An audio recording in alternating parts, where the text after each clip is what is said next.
Dans mon immeuble, un copropriétaire ne paye plus ses charges. Est-ce que les autres propriétaires vont devoir payer à sa place ?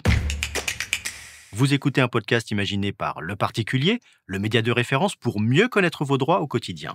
Aujourd'hui, nous répondons à la question de Désiré.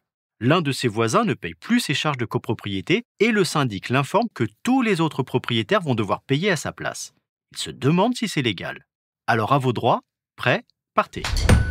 Dans un immeuble, le paiement des charges générales incombe à tous les copropriétaires, chacun à hauteur de sa quote-part.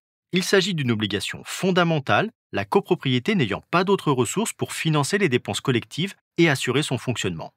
Tout retard de paiement ou tout impayé de la part d'un ou de plusieurs copropriétaires peut donc la mettre dans une situation financière difficile.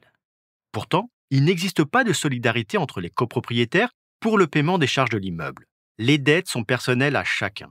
Autrement dit, si un propriétaire ne paye pas ses charges, le syndic ne peut pas obliger les autres à les régler à sa place.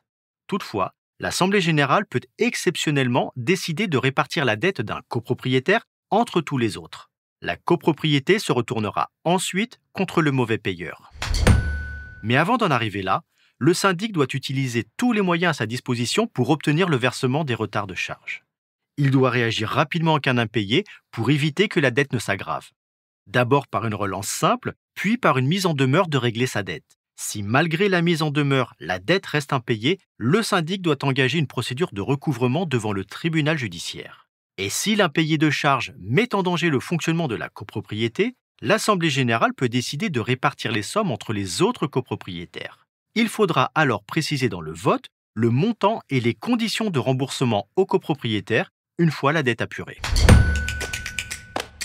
Je suis Arnaud Saugera, journaliste au particulier. Merci d'avoir écouté cet épisode. Si ce podcast vous intéresse, vous pouvez également retrouver toute l'actualité patrimoniale sur notre site leparticulier.lefigaro.fr.